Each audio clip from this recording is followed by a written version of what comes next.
Let's be very clear, and I've said it many times. I'm going to keep saying it until we start seeing some sort of progress. The Home Office, the problem with the Home Office is not that it occasionally stumbles, it is that stumbling has become its gait.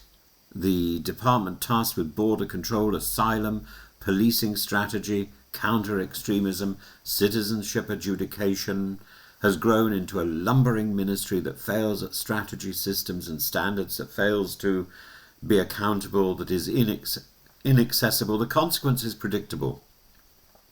Policy theatre at the top, administrative chaos beneath, and public trust eroded throughout.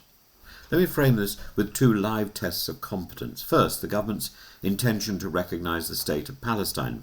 Reports indicate the Prime Minister will proceed this weekend after President Trump departs, precisely to avoid turning a bilateral press conference into a transatlantic row. Whatever one's views of recognition, the timing underscores a broader reality. The UK is now prepared to diverge from Washington on core Middle East questions, even as the US warns recognition rewards Hamas. That's a heavy lift for foreign policy machinery. It becomes impossible if the machinery at home cannot execute that with credibility. Second, the High Court's injunction this week blocking the removal of an Eritrean man to France under the one-in, one-out pilot. The case didn't turn on Strasbourg, it turned on our own safeguards for modern slavery victims and damningly on the Home Office changing its position mid-hearing about whether its own referral mechanism could accept evidence from abroad. The judge granted a 14-day pause. Ministers say the scheme will continue, perhaps, but as a stress test of basic readiness, the department failed at the first hurdle. These two moments illustrate the theme. Policy ambition is running ahead of institutional capacity. So let's examine the three big deficits. The first one is about the lack of grip. There is strategy, but it doesn't know what it's doing. Over recent years, the Home Office has expanded and then repeatedly rewired the skilled worker routes to plug labour gaps, especially in social care. The National Audit Office finds the department moved quickly with poor cross-government analysis and didn't sufficiently model risks of exploitation or non-compliance. Forecasts were wrong by orders of magnitude, dependence surged, enforcement capacity didn't keep pace. The result was not simply pressure on numbers, but a perverse incentive structure that left workers vulnerable and the system open to abuse. Strategy requires sequencing. Change rules only when you think you can police them. The NAO's core point is that the Home Office changed the rules first and then scrambled later. That's not strategy, that's stupidity. It's the hope that it's hope based on a press release. The second point is that the systems in the Home Office and outside the Home Office don't talk to each other. This returns to the issue of the pilot with France, which should be working on precise casework, clean data, and a robust interface between asylum decision makers, the modern slavery national referral mechanism, border force, and the courts. Yet in the Eritrean case, the department's own counsel shifted position mid-hearing because an internal unit said it couldn't accept foreign submissions. That's not a legal defeat imposed from outside. It's a systems failure created from within. And it echoes past findings by the former Borders Inspector about a culture of defensiveness, slow publication of critical reports, and even basic border processes left unmanned or under-resourced. When your internal parts do not speak the same language, the courts will speak for you, and they did. And the third issue is that standards are asserted but not delivered.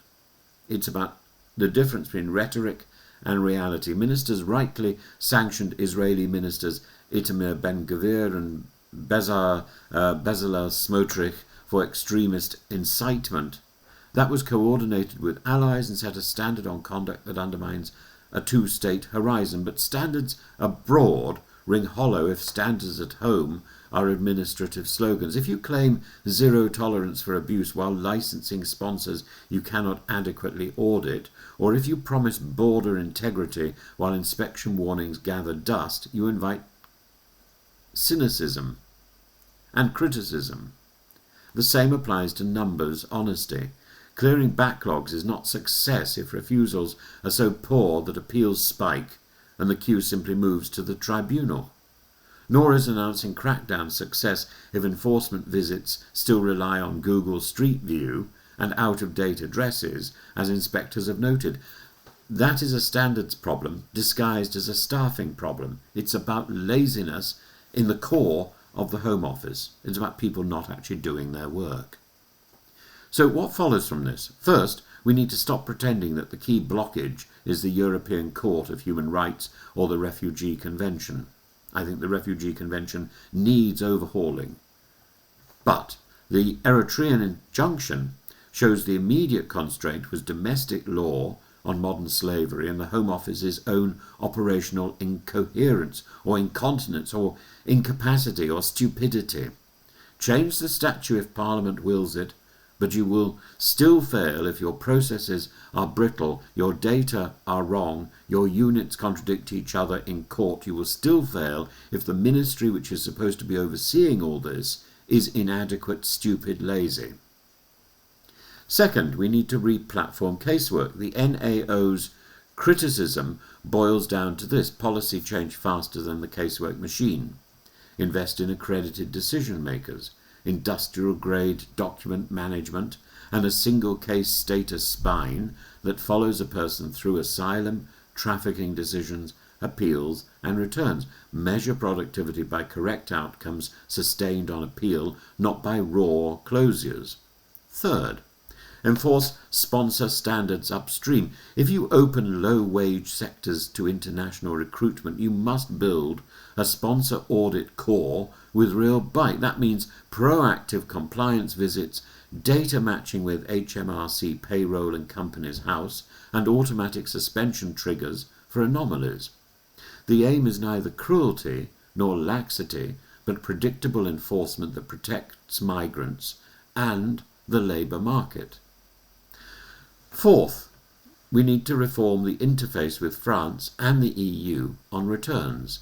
The one-in, one-out pilot is conceptually tidy, but tidiness is not thoroughness. You need named liaison judges, a secure digital bundle shared in advance, and a pre-cleared list that excludes minors and flags up trafficking cases. If you cannot clear these basics, Air France will fly half empty while injunctions multiply. Fifth, you need to align foreign policy commitments with domestic delivery. If the UK proceeds with recognition of Palestine as part of a push to salvage a two-state pathway, then the Home Office must be ready for consequent caseload shifts, diaspora security concerns, and sanctions enforcement. That is what statecraft looks like. The Foreign Office sets direction, but the Home Office must make it credible. None of this excuses criminality, trafficking gangs, or violent disorder, but equally, none of it will be fixed by louder rhetoric, new three-word slogans, or more emergency bills. The best proof that a ministry is fit for purpose is that it can implement the laws it already has under its remit. On that test, the Home Office has been failing for years, not under the present government, not under the previous government, but going back to Blunkett. So here is the dividing line that ought to cut across the party boundary. If you believe in the rule of law, you must believe in administrative competence. If you believe in secure borders, you must believe in professional casework and credible returns. If you believe in a moral foreign policy, you must ensure that the department that processes its consequences is capable of basic excellence.